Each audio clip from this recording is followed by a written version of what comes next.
Music by Neha Studio.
सामान ये बूढ़ा तो ये पर मारा तारेला चोली में विस्फोटक सामान ये बूढ़ा तो ये पर मारा तारेला।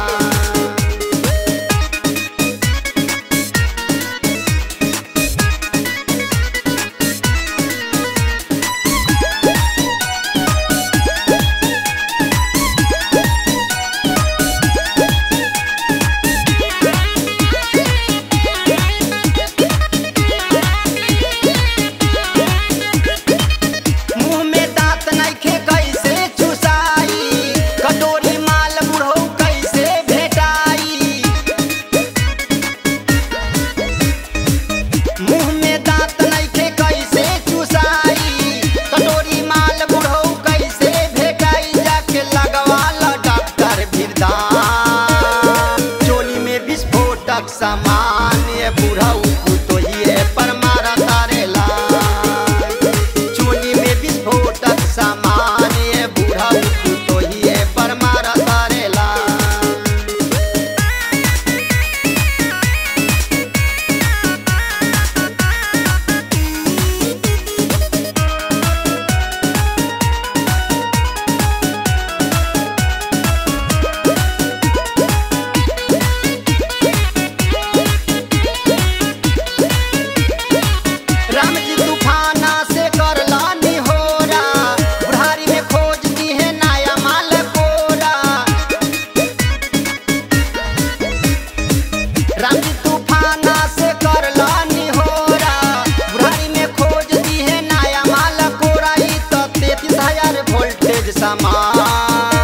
गौतम तोरा करतौ ने मां